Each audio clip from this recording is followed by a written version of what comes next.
90 days, that was the estimate. US intelligence agencies calculated that Iran's missile stockpile would be depleted within 3 months of sustained combat operations. The math seems straightforward. Iran had an estimated 5,000 ballistic and cruise missiles in inventory at the start of hostilities. They were firing an average of 50 missiles per day. At that rate, the arsenal would be exhausted by day 90. Then the bombardment would stop. The pressure would ease. Strategic objectives could be secured without the constant threat of missile strikes on bases, ports, and allied positions across the region. 6 months later, Iran is still launching 40 to 50 missiles every single day.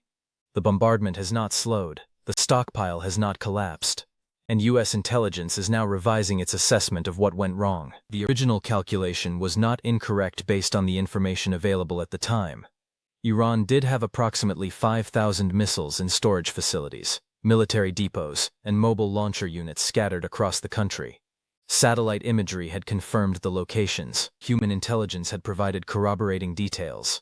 The numbers were solid. What the assessment failed to account for was production capacity. Not the capacity to build missiles slowly over years in peacetime.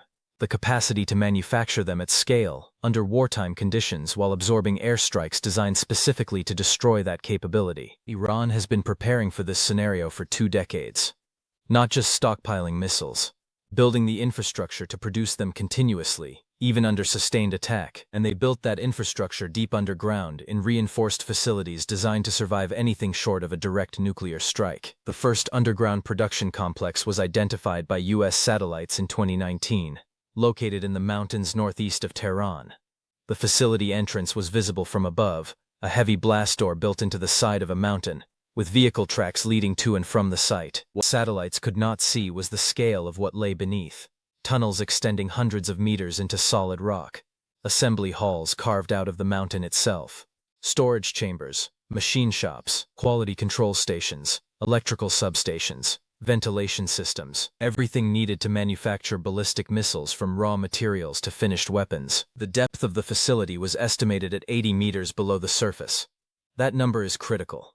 The US military's most powerful conventional bunker buster, the GBU-57 massive ordnance penetrator, can destroy targets buried up to 60 meters underground in optimal conditions. Below that depth, the weapon loses effectiveness.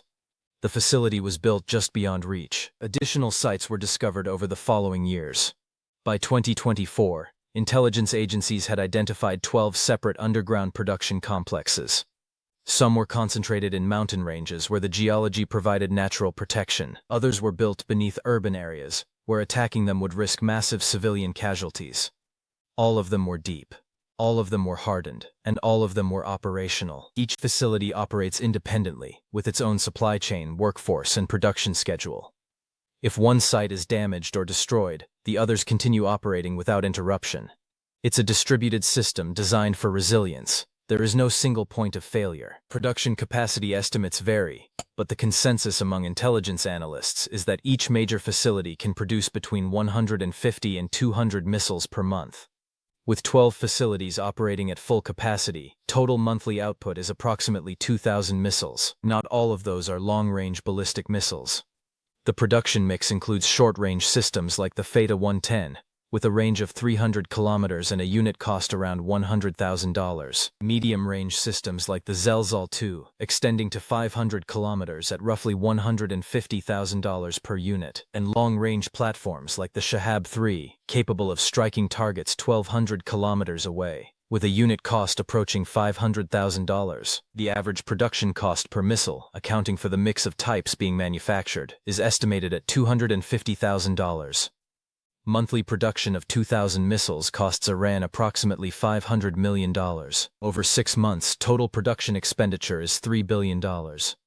It's a significant sum, but manageable for a nation with oil revenues, even under sanctions, and access to financial support from allies willing to trade outside the US-dominated banking system. The supply chain feeding these facilities is complex and deliberately opaque. Electronic components come from China, routed through shell companies and labeled for civilian use. Guidance systems and propulsion technology arrive from North Korea, shipped in containers marked as industrial machinery. Chemical precursors for rocket fuel are sourced from Russia and smuggled through third countries. Each component is acquired separately, assembled in Iran, and integrated into finished weapons underground where no satellite can observe the process. When hostilities began, U.S. war planners assumed that cutting off this supply chain would cripple production. Sanctions were expanded. Shipping routes were monitored. Ports were watched. But the flow of materials never stopped. Smuggling networks adapted faster than interdiction efforts could respond. Components arrived in smaller shipments through more circuitous routes with better concealment. The supply chain bent under pressure but did not break. Meanwhile, the production facilities themselves proved nearly impossible to target effectively. Airstrikes were launched against known sites. Bunker-busting munitions were employed. Some surface structures were destroyed. Some tunnel entrances were collapsed, but the deep production chambers remained intact. Clearing rubble and reopening a collapsed entrance took days, sometimes weeks, but it did not stop production. Backup exits were used. Workflows were rerouted. Within 72 hours of most strikes, the affected facilities were back online. Satellite imagery showed the results. Trucks continued arriving and departing from the sites. Electrical consumption remained steady. Thermal signatures indicated ongoing industrial activity. The facilities were damaged but operational, and every day they remained operational, they added to the stockpile. The math shifted. Iran was firing 50 missiles per day. That's 1,500 missiles per month. But they were producing 2,000 missiles per month. The net change was not a drawdown of 500 missiles. It was an increase of 500 missiles. The arsenal was growing, not shrinking. By the third month of sustained operations, U.S. intelligence revised its depletion timeline. Instead of running out of missiles by day 90, Iran would have more missiles at day 90 than they had at the start. By month 6, the stockpile had grown by an estimated 3,000 missiles, bringing the total inventory to 8,000, and production showed no signs of slowing. The strategic implications were severe. The entire calculus of the conflict had assumed that missile strikes were a wasting asset for Iran. Every launch depleted their capacity to sustain the campaign. Time was on the side of the United States and its allies. All they had to do was absorb the attacks, maintain defensive postures, and wait for the stockpile to run dry. But if the stockpile was replenishing faster than it was being used, time was no longer an advantage. Iran could sustain missile operations indefinitely. Bases would remain under threat. Ports would require constant air defense coverage. Allied nations would continue demanding protection, and there was no clear path to ending the bombardment through attrition. Alternative strategies were considered. Could special forces infiltrate the production sites and sabotage them from within? Possibly, but the sites were heavily guarded, deep underground, and located in remote or densely populated areas. The risk of mission failure was high, and even a successful raid would only disable one facility out of 12. The others would continue operating. Could cyber attacks disrupt production systems? The facilities were not networked externally. They operated on isolated internal systems with no internet connectivity. Air-gapped networks are difficult to penetrate remotely. Physical access would be required, which brought the problem back to infiltration, with all the same challenges. Could tactical nuclear weapons be used to destroy the deepest facilities? Theoretically, yes. A low-yield nuclear bunker buster could reach depths conventional weapons cannot. But the political, strategic, and humanitarian costs of using nuclear weapons would be catastrophic. It was not a realistic option. The only viable approach was to continue conventional strikes and accept that they would degrade but not eliminate production capacity. Some facilities could be damaged enough to reduce output. Some supply shipments could be intercepted. Some workers could be killed or deterred from returning to the sites. But total destruction of the entire production network was not achievable with the tools available. Iran understood this. Their strategy was never to win a conventional military confrontation with the United States. It was to impose costs that were unsustainable over time. Every day the conflict continued. Iran expended $500 million on missile production and operations. The United States, by contrast, was spending billions per day on defensive operations, interceptor missiles, aircraft sorties, naval deployments, and logistical support across multiple theaters. Iranian missiles cost an average of $250,000 each. U.S. interceptor missiles cost between $2 and $3 million each. The cost-exchange ratio was 10-to-1 in Iran's favor, and Iran was producing missiles faster than the U.S. could replenish its interceptor stockpiles. The production facilities were also serving a secondary strategic purpose. Every missile produced underground was one more asset that did not need to be stored in a vulnerable above-ground depot.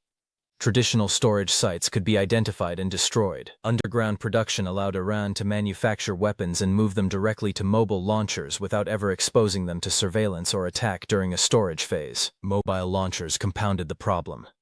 Iran operates several hundred transporter-erector launcher vehicles, capable of carrying missiles to firing positions, launching them, and relocating before counter-battery fire can arrive. These units move constantly, hiding in tunnels, under bridges, inside warehouses, and among civilian structures. Satellite coverage is extensive but not continuous.